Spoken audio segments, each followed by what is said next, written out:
Hello everyone, welcome to Let's Discover It. This is Arya Singh and today we will discuss about SST Geography. Class 8 का part है, class 8 का chapter है ये। और geography आज हम करने जा रहे हैं और आज हम सीखेंगे कुछ ऐसे स्टेप्स जिससे हम सॉइल के कंजर्वेशन के लिए ले सकते हैं। नेटवर्क प्रॉब्लम की वजह से ऐसा हो रहा है, आई एम सो सॉरी। चलिए तो अब हम आगे बढ़ते हैं। तो हमारा है कि degradation of soil and conserving measures. तो जो सॉइल हमारा डिग्रेड हो रहा है दिनों दिन, आप देख रहे हैं, उसको हम कैसे बचा सकें। आप मानते हैं कि कोई चीज़ बर्बाद हो रही है तो उसे बचाया जाता है ना। चलो अगर हम एग्जांपल लें, कोई भी चीज़ ख़राब हो रही है तो हम उसे फटाक से खा जाते हैं। ओके, बहुत ही इंपॉर्टेंट एग्जांपल है। वैसे ही बात करें तो अगर कोई चीज़ बर्बाद हो रही है, जैसे देखें तो हमारा जो एयर है वो पोल्यूट हो रहा है, उसको बचाने के लिए हम पेड़ लगाते हैं, ठीक है। तो अब हमारा सॉइल जो है, जो थीन लेयर से हमारे पूरे अर्थ को कवर किया हुआ है, जो प्रोफाइल, उसे हम कहते हैं सॉइल। तो वो जो हमारा सॉइल है उसे हम कैसे बचाएं। वो डिग्रेड हो रहा है, उड़ जा रहा है हवा के साथ, पानी के साथ बह जा रहा है, तो उसे हम कैसे करें। तो जो सॉइल इरोजन है, जो डिप्लीशन हो रहा है सॉइल का, वो मेजर थ्रेट है, क्योंकि जो हमारा सॉइल है वो बहुत ही बड़ा रिसोर्स है बच्चों, ठीक है। वो नहीं रहेगा ना तो क्रॉप नहीं उग सकती है। ओके, तो क्रॉप भी नहीं उग रही है तो ये भी एक दिक्कत है ना कि क्रॉप नहीं उगेगी तो हम खाएंगे क्या, तो ये प्रॉब्लम है।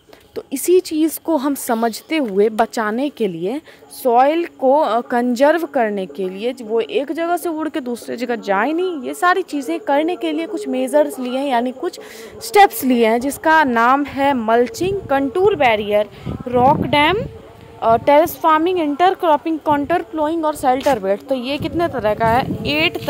7 तरह का है। ये आपको याद रखना, ये बहुत इंपॉर्टेंट है, एग्जाम में आने ही वाला है। और नहीं आए तो अगर आपको सॉइल कंजर्वेशन के बारे में लिखने दिया जाएगा तो वहाँ आप ये सारे एग्जाम्पल्स को डिस्क्राइब कर सकते हैं।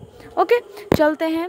तो हमारे जो बोथ ह्यूमन और नेचुरल फैक्टर्स हैं वो लीड करते हैं डिग्रेडेशन ऑफ सॉइल, यानी ह्यूमन के वजह से भी और नेचुरल, बहुत सारे नेचुरल फैक्टर्स हैं जिसकी वजह से आज सॉइल डिग्रेड हो रहा है, पहला बात। दूसरी बात है कि जो फैक्टर जो सॉइल के डिग्रेडेशन को इफेक्ट करता है, ये बहुत इंपॉर्टेंट है, वो है हमारा deforestation, over grazing, over use of chemical fertiliser and pesticides, rain wash, rain की वजह से जो सॉइल वॉश हो जाता है, लैंडस्लाइड्स और फ्लड, यानी जो बाढ़ आ जाती है। ओके, बाढ़ में भी बहुत सारे जो मिट्टी होता है हमारा चला जाता है। तो कुछ मेथड्स हैं। जो मल्चिंग है, मल्चिंग क्या होता है ना, the bare ground between plant is covered with a layer of organic matter like straw. It help to retain soil moisture. Okay, देखिए क्या होता है यहाँ पे जो हमारा ग्राउंड है ना, तो हम क्रॉप लगाते हैं। जैसे मैं आपको स्क्रीन पे बताती हूँ, ये ग्राउंड है हमारा पूरा, इसमें अब हमें क्रॉप लगाना है तो हम लाइनिंग बना लेते हैं, सॉरी फॉर दैट। चलिए, ये हमारा ग्राउंड, यहाँ पे अब लाइनिंग बनाएंगे। लाइनिंग हम किसी और कलर से बनाएंगे because we are here to understand about it. तो अलग अलग जो हमारा आएगा, क्या आएगा? कंपार्टमेंट, कंपार्टमेंट बना लेते हैं। ये हमारा कंपार्टमेंट, इसमें अब हमारा क्रॉप लगेगा। तो अब जो हम क्रॉप लगाएंगे बच्चों, यहाँ लगाएंगे ना, ये जाइए, ये तो इसके बीच में जो देखिए ये क्रॉप है, सब जगह क्रॉप है। तो ये जो ग्राउंड, इसके बीच में ये वाला जो पोर्शन बच रहा है, इस पोर्शन में हम क्या करेंगे? इसी पोर्शन की बात है, आप समझ रहे हो ना, यही पोर्शन, ये वाला जो हमारा पोर्शन है यहाँ, ये जो पूरा पोर्शन है, फिर यहाँ पे ये जो है, यानी दो क्रॉप्स के बीच की जो दूरी है, ठीक है, ये हमारा फर्स्ट क्रॉप, ये हमारा सेकंड क्रॉप, इसके बीच की जो दूरी है। ओके, तो क्या करते हैं ना, इसे हम कोई भी एक ऑर्गेनिक मैटर जैसे स्ट्रॉ हो गया, उससे कवर कर देते हैं। ये सॉइल के मॉइस्चर को बनाए रखता है। दूसरा, कॉन्टूर बैरियर। कॉन्टूर बैरियर क्या होता है? इसमें जो होता है ना, वो स्टोन्स, ग्रास, सॉइल हम इसमें यूज़ करते हैं, एक बैरियर बनाते हैं खेत के चारों तरफ, और ट्रेंचेस भी बनाए जाते हैं जिससे वाटर उसमें कलेक्ट रहे, और वाटर कलेक्ट रहेगा तो सॉइल बचा रहेगा। रॉक डैम क्या होता है? बहुत सारे रॉक्स को हम पाइल्ड कर लेते हैं एक साथ और स्लो डाउन करता है जो फ्लो ऑफ वाटर को, जो गुलीज यानी नाला वगैरह या फर्दर सॉइल लॉस इससे नहीं होता है। इससे नाली वगैरह भी बहकर नहीं निकलेगा। आपका जो पानी है वो एक तरह से, नाली मतलब यहाँ वो डर्टी वाला बात नहीं हो रहा है, यहाँ पे नाली मतलब वो जो छोटी सी धारा निकलेगी, ठीक है।